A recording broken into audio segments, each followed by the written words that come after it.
All right, I'm going to bring in the gaggle now. Joining me now, Margie Omero, Democratic pollster, the Washington Post chief correspondent Dan Balls, and we've got Michelle Bernard sticking around with us. Thank you, Michelle. Now, Dan, I'm just sort of startled. I want to start, Chuck. Boy, the gotcha. Boy, people have been trying to get me. Those gotcha questions on the Speaker of the House. Where do you stand on an issue? Right. He won't say. He won't say. I mean, I thought both things he had to say were remarkable. One, we ought to be judged on what we have repealed. Well, they wouldn't get any high marks for that since they've not really repealed. They haven't repealed anything either. So it's not as though he's set down a marker that he can met. But on the immigration issue, I mean, I really do think it points out the weakness of the Speaker at this point, which is that he is unable to take a position because he has to watch where his back is on this. I don't understand. It's as if he's saying, I'm not Speaker of the House, Margie. I am simply the guy who calls roll. Right. He refuses to take a position on something that the American people want to see. That 2/3 of voters in 2012 say they want to see a path to citizenship. They support it. They want to see immigration reform. Poll after poll shows 3/4, I think, Gallup showed a couple weeks ago, saying this is extremely or very important. Republicans, it's not just Latino voters, Republicans, very conservative Republicans, white voters around the country support this. And for the Speaker to just throw up his hands and say, you know, judge us if we do essentially nothing. I mean, they are judging him, and that's why they're really unfavorable right now. Now, Michelle, the counter-argument to Boehner's approach is if he takes a position, then suddenly he can't be the guy who brings everybody together. That is the counter-argument, but the problem is he doesn't seem to be the person who's bringing anyone together on anything whatsoever unless it is another vote to repeal the Obamacare.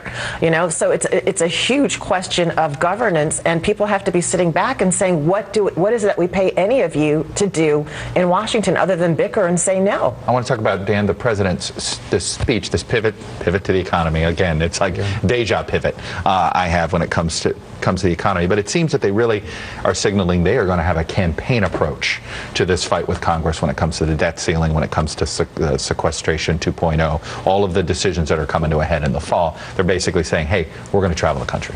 Well, they learned that lesson in 2011 during the debt ceiling debacle, which was playing out at this point 2 years ago. When that collapsed and turned into such a mess, they pivoted away, as we all know, and went into campaign mode in the fall. And as you remember, he put the Jobs Act forward right after Labor Day in 2011, mostly as a campaign effort. And I think what we're going to see is very similar. But I think that the real question is, what does he really have to say at this point? I mean, is he simply trying to do it for politics? Perhaps, but that begs the question of what do you do about a sticky unemployment rate, right, middle-class families that are struggling. I mean, there's a lot that he has to deal with. You know what they're acknowledging, Margie, is they have nothing new to say. Because what are they saying? Hey, look back at this speech. He has said it all before. So he doesn't have anything new to say. He's just going to say it differently? Well, I think maybe instead of a pivot, I mean, the White House would argue that they've always been concerned about the economy. They've always been working on this, and that it's Congress that has continued to stand in the way, to continue this bickering. And I think going out and talking to the American people rather than a campaign approach is a reminder of what the job is. And the job is to talk to the American people and trying to get the economy continue moving in the right direction.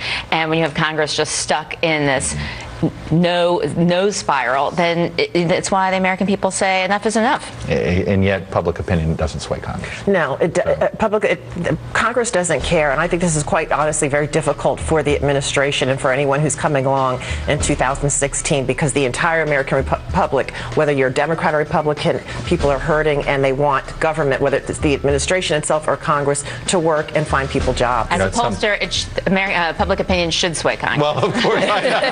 Fair enough. And speaking of polls, the big NBC News Wall Street Journal poll's coming out this week, so we'll have something on that. Stick around. We're going to talk a little Virginia and a little Senate battles coming up. The Old Dominion debate, it got personal and negative. That wasn't surprising, but it was so personal and so negative so early between Ken Cuccinelli and Terry McAuliffe. A preview of things to come. And a programming note for you, Chris Dodd and Barney Frank will join Alex Wagner at noon today to talk about the royal baby, the 3-year anniversary of financial reform. But first, the White House Soup of the Day, Navy Bean. We'll be right back.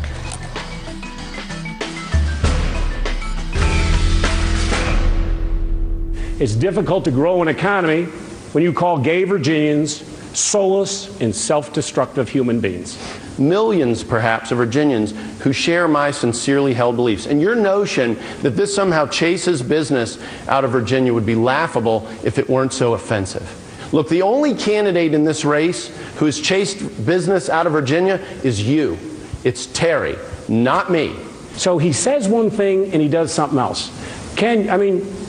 You are the true Trojan horse of Virginia politics. You come in pretending to be one thing, and you really are something else.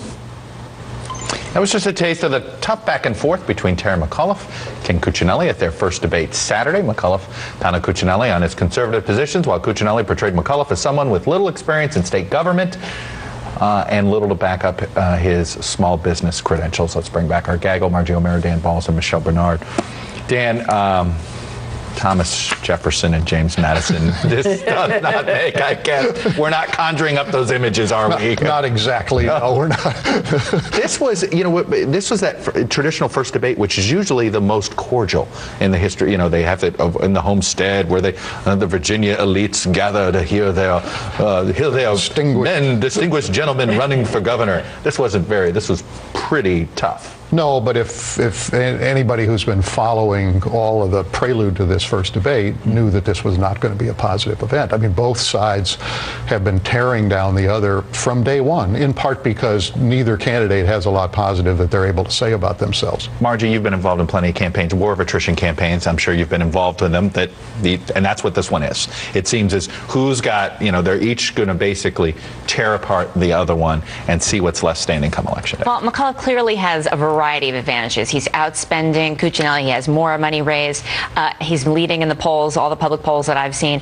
Cuccinelli is not only far to the extreme on a variety of social issues, which he's not backing away from. You saw during the debate, he said, well, I feel this way, and I still feel that these horrible, offensive views about gay people that truly do alienate businesses. Donors that gave to McDonald that have now given to McAuliffe say, it doesn't matter what my views are. It's harder for me to recruit employees if the governor has these kinds of views, and if these kinds of views get codified into law. So all that, plus not to mention the huge McDonald scandal that Cuccinelli is part of. So you take all of that, that's clear. And Michelle, that's the problem Cuccinelli has, is McDonald was supposed to be a verifier. Yes, and he's in enormous trouble. Both he and his wife, and all the investigations that are going on cannot possibly help Cuccinelli. And also, if you look at just Northern Virginia and the parts of Virginia that handed Virginia over to President Obama, I think that also makes it very difficult. See, a war of attrition races mean very low turnout. Yeah. I'd rather be the candidate with a base that will show up no matter what. That could be Cuccinelli's key here. Shameless plugs, Michelle. You know what? My shameless plug is going to go to Al Sharpton and MSNBC, and particularly Reverend Sharpton's leadership of the social justice for Trayvon Martin rallies that occurred all over the country over the weekend. All right, Margie Omero. I have a piece of Huffington Post about immigration. Republicans don't need to choose between Latinos or white voters. Lots of people support immigration reform. And Mr. Balls. Daniel Silva, summer thriller, Oh, the English you got girl. it? He already got you? I just finished it. All right, mine is for my mother. Happy birthday, Mom. You do